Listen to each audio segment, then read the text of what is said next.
Assalamualaikum warahmatullahi wabarakatuh. Pada pembelajaran kali ini kita akan membahas tentang memahami gaya fundamental, yaitu gaya gesek, gaya berat, dan gaya normal. Apa itu gaya berat? Gaya berat itu juga sering disebut gaya gravitasi. Nah, adalah manifestasi dari tarikan bumi yang bekerja pada setiap benda yang dimiliki massa. Ini adalah gaya yang bertanggung jawab membuat benda jatuh ke permukaan bumi dan memberikan bobot pada massanya. Definisinya itu gaya tarik bumi yang bekerja pada benda akibat percepatan gravitasi.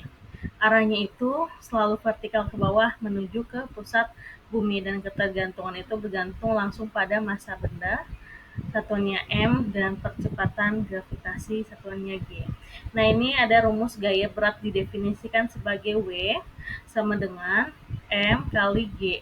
Nah, sebagai contoh, jika massa benda 5 kg dan percepatan gravitasi standar adalah 9,8 meter per sekon, maka gaya beratnya adalah 49 Newton. Gaya berat adalah kunci untuk memahami pergerakan dan keseimbangan di alam semesta.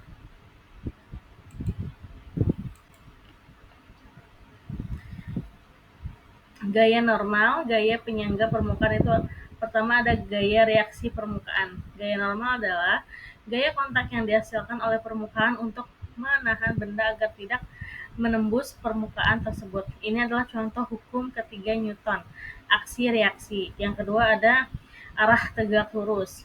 Arah gaya normal selalu tegak lurus terhadap permukaan kontak terlepas dari orientasi permukaan datar atau miring. Yang ketiga, keseimbangan pada bidang datar.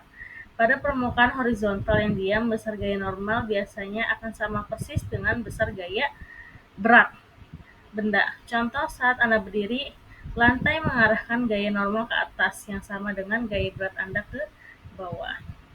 Kasus bidang miringnya itu pada bidang miring, gaya normal akan lebih kecil dari gaya berat total karena gaya berat harus diuraikan menjadi komponen yang tegak lurus dan sejajar dengan permukaan. Nah, yang kedua ada gaya gesek, hambatan yang esensial.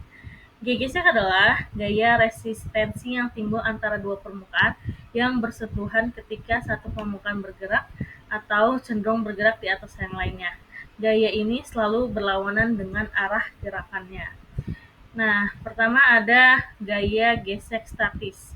Gaya gesek yang bekerja saat benda dalam keadaan diam dan mencegahnya bergerak. Gaya ini akan semakin besar seiring dengan bertambahnya gaya yang diberikan hingga mencapai nilai maksimumnya, yaitu gaya gesek statis maksimum.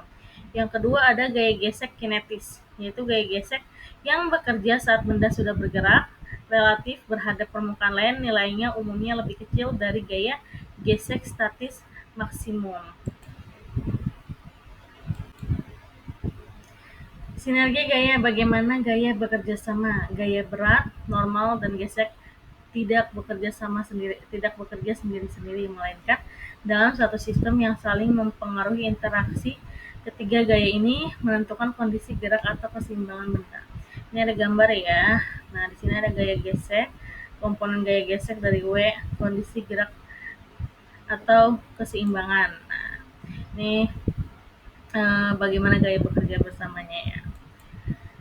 Penerapan praktis dan analisis gerak, yaitu memahami gaya berat, normal, dan gesek adalah dasar untuk menganalisis hampir semua fenomena gerak dan keseimbangan di dunia nyata. Yang pertama ada rem kendaraan. Pengereman sepenuhnya bergantung pada gaya gesek kinetis antara ban dan permukaan jalan. Semakin tinggi koefisien gesek, misalnya jalan kering, semakin cepat kendaraan dapat berhenti. Yang kedua ada menimbang berat badan. Timbangan sebenarnya mengukur gaya normal yang dikerahkan oleh kaki Anda di timbangan. Dalam kondisi diam, gaya normal ini sama dengan gaya berat Anda. Yang ketiga ada berjalan di lantai licin. Kesulitan berjalan di atas es disebabkan oleh sangat rendahnya gaya gesek statis. Kita membutuhkan gesekan untuk mendorong diri ke depan tanpa tergelincir. Jadi setiap interaksi fisik, dari mengangkat tas hingga mengendarai sepeda, melibatkan interaksi kompleks dari ketiga gaya ini. Fisika adalah bahasa yang menjelaskan mengapa benda-benda berperilaku seperti ini. Sekarang Coba kalian amati dan analisis gaya-gaya ini di sekitar Anda untuk pemahaman fisika yang lebih mendalam. Nah, cukup sekian pembelajaran dari Kak Ibu. Wabillahi taufiq walhidayah. Wassalamualaikum warahmatullahi wabarakatuh.